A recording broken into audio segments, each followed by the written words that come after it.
I used to think love belonged to a younger version of me. The girl who still believed in promises whispered under the moonlight, who thought forever was something you could touch. But years went by, and forever faded into something quieter, something less certain. I built a life that looked perfect from the outside. A steady job, an apartment with a view of the skyline, a calendar full of meetings, dinners, and polite smiles. Yet every night, when the city lights reflected against my window, I could feel the emptiness sitting beside me, like an uninvited guest who refused to leave.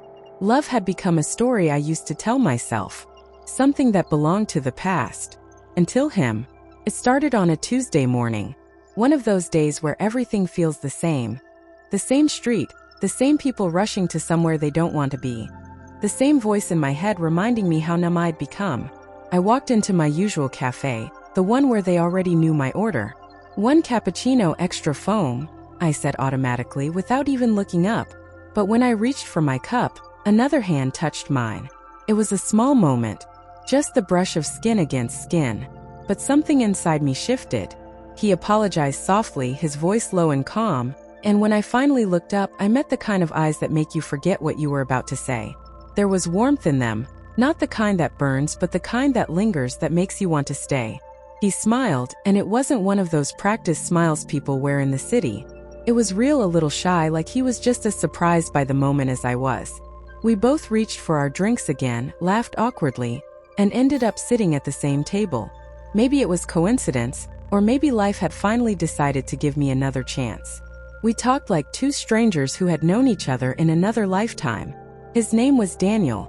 He was a photographer, the kind who still believed in printing photos and holding moments with your hands. I remember thinking that it was beautiful, almost naive, in a world where everything disappears with a swipe. He asked about me, and I told him the usual things: my work, my routines, my safe answers. But he didn't look away. He didn't check his phone.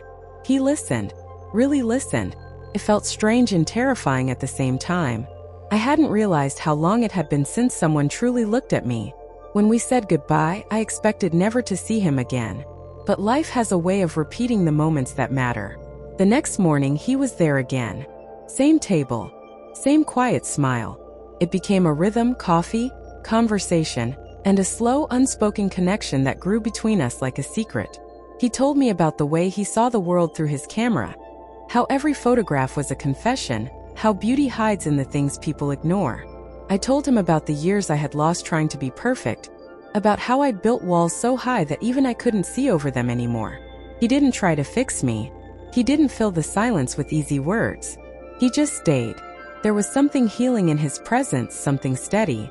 I started looking forward to those mornings more than I wanted to admit. I'd wake up before my alarm, choose a nicer dress, put on lipstick, subtle things, but to me they meant everything. I was coming back to life without even realizing it. One morning it was raining. The city was wrapped in gray. People rushing under umbrellas, avoiding puddles. I expected him not to show up. But when I walked into the cafe, there he was waiting for me. His camera beside his coffee, a small paper napkin folded into the shape of a heart. I laughed, and for the first time in years the sound didn't feel forced. He looked at me and said, "You have the kind of smile that could make rain look like sunlight." I didn't know how to answer, so I said nothing. But in that moment I realized something. I wasn't afraid anymore. We started spending weekends together, exploring the city like tourists.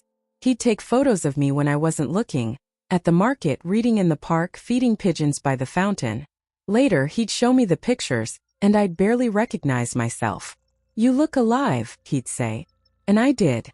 But love, real love, always comes with a test. The first crack appeared the night he told me he might move to another city for work. A photography project that could last months. I tried to smile, to be supportive, but inside I felt that old ache creeping back. The one that whispered, "See? Nothing lasts. You should have known better." He noticed my silence. "You're afraid I'll leave," he said softly. I wanted to deny it, but I couldn't. "I'm afraid of losing what we just found," I whispered.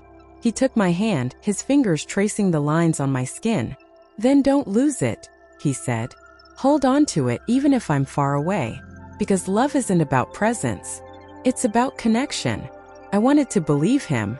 I really did. But when you've spent years building walls, It's hard to trust that someone will still be there when you open the door. The days before his departure were a blur of emotions. We walked through the city at night, talking about everything and nothing. He showed me a spot on the bridge where he liked to take photos. The reflection of lights on the river looked like constellations trapped in water. "This city hides beauty everywhere," he said. "You just have to look." I looked at him and realized that maybe the beauty wasn't in the city at all. Maybe it was in him. The morning he left, he gave me a photograph, black and white, a picture of my hands holding a cup of coffee. "It's not perfect," he said, "but it's real. And that's what I love about it." I watched him walk away through the crowd. And even though I told myself I was strong, my heart broke quietly. Days turned into weeks. I tried to keep busy, work, errands, meaningless routines. But the world felt emptier without his presence. Every corner of the city reminded me of him. Every morning coffee tasted like something missing. And yet, something beautiful happened in that absence. I began to rediscover myself. I started painting again, something I hadn't done since my 20s. I spent evenings on my balcony, watching the sunset instead of scrolling through my phone. I began to notice the details of life again. The way light danced on wet streets, the laughter of strangers, the simple poetry of existence. I realized that what he'd awakened in me wasn't just love for him. It was love for life itself. Months later, I received a letter. Not an email. Not a message. A real letter, written in his careful handwriting. He wrote about the places he'd seen, the people he'd met, and how every photograph he took carried a piece of me in it. At the end he wrote, "I'll be back soon. Keep smiling. It's my favorite picture." I held that letter for a long time, pressed it to my chest, and felt tears run down my face. Not of sadness but of gratitude. Life had given me a second chance. When he finally returned, I didn't know what to say. I didn't know if things would be the same. But when I saw him standing there, camera around his neck, that same quiet smile, all the walls I'd built simply disappeared. He opened his arms, and I walked into them as if I'd been doing it all my life. He whispered against my hair, "I told you love doesn't fade. It waits." And for the first time in years, I believed it. When he came back, it felt like no time had passed. And yet everything inside me had changed. I was no longer the woman who waited for love to rescue her. I had learned how to rescue myself. We met again at the same café where it all began. The smell of coffee, the sound of soft rain against the windows, the hum of quiet conversations. Everything was the same, and still it felt brand new. He walked toward me, his camera hanging from his neck, his eyes carrying stories I hadn't heard yet. For a moment I just looked at him. The crowd around us blurred. The city noise faded, and I could only see him. The man who had unknowingly taught me that love wasn't something you chase. It's something you grow into.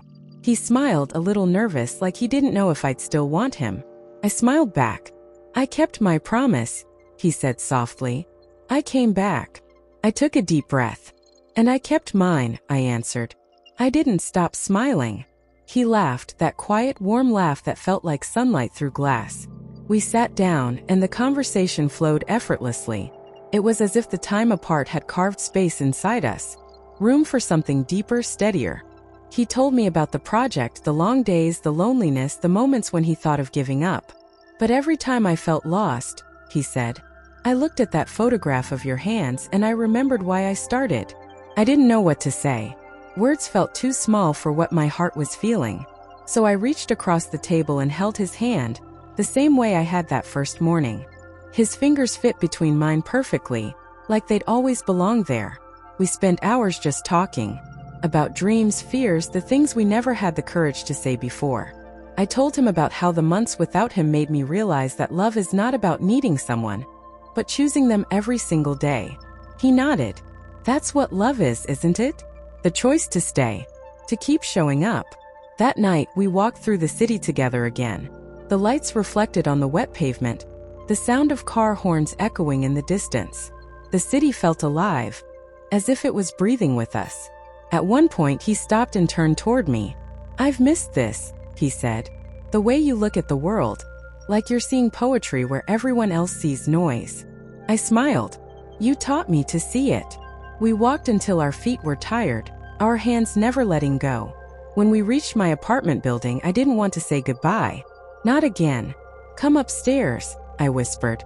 He hesitated for a moment, searching my face. Are you sure? I've never been more sure, I said.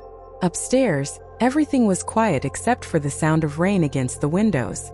He walked slowly through my apartment, looking at the small changes, the paintings on the walls, the plants by the window, the stack of letters on my desk. You've been living, he said softly, almost to himself. Yes, I answered. Because of you, but also because of me. He turned toward me and there was something in his eyes, a mix of admiration and tenderness. You have no idea how beautiful that is to hear. We stood there, inches apart, the city lights flickering behind us. And then he kissed me. It wasn't the kind of kiss that burns with urgency. It was slow, reverent, the kind that says I'm home. That night we didn't talk much. We didn't need to. The silence between us was full of understanding, of forgiveness, of everything we had both been searching for. In the days that followed, our lives intertwined again, but differently this time. No grand declarations, no desperate promises. Just quiet certainty. We built routines together. Morning walks, cooking dinner side by side, evenings spent in soft conversation. He took photographs of everything. My hands mixing paint, the reflection of my face in a teacup, the way my hair caught the sunset light. He said, "You make ordinary moments feel sacred." I told him, "That's what love does." But even in our peace, I sometimes felt fear tugging at the edges of my heart, the fear of losing, of impermanence, of the ticking clock that time never stops. One evening, while we were watching the city lights from my balcony, I asked, "Do you ever think about how fragile this all is?" He looked at me quietly. "Every day," he said. "But that's what makes it precious." He placed his hand over mine. "We can't stop time, but we can choose to live fully in the seconds we have." And somehow that was enough. One weekend, he invited me to his new exhibition, a collection of photographs from his travels. I walked into the gallery surrounded by faces, landscapes, fragments of lives frozen in light. But in the center of the room, there was one photograph larger than all the others. It was me, sitting by a window, sunlight brushing my face, my eyes closed, a faint smile on my lips. The title beneath it read, "The Love I Was Looking For." I felt my chest tighten. When he found me standing there, tears already welling in my eyes, he whispered, "You were the story all along." I turned to him, my voice trembling. "You make me feel like I've been seen for the first time." He smiled. "That's because I didn't just see you. I found myself in you." The crowd around us faded again like they always did. The noise disappeared, the world blurred, and there was only us. Two people who had lived long enough to know that love isn't perfect, but it's real, and that's enough. We spent the rest of the night walking through the city, laughing like teenagers. At one point, he stopped by a small bookstore still open past midnight. Inside, the smell of old paper and ink filled the air. He picked up a worn poetry book, flipped through the pages, and read aloud a line that made me shiver. "Love is not finding someone to live with. It's finding someone you can't imagine living without." He closed the book and said, "That's us."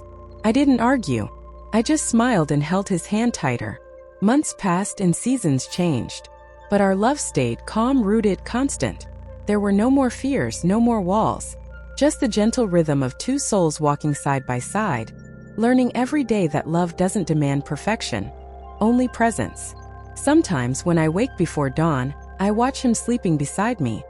The man who changed the way I see life. His breathing, steady and soft, reminds me that happiness doesn't come in grand moments, but in quiet mornings like this.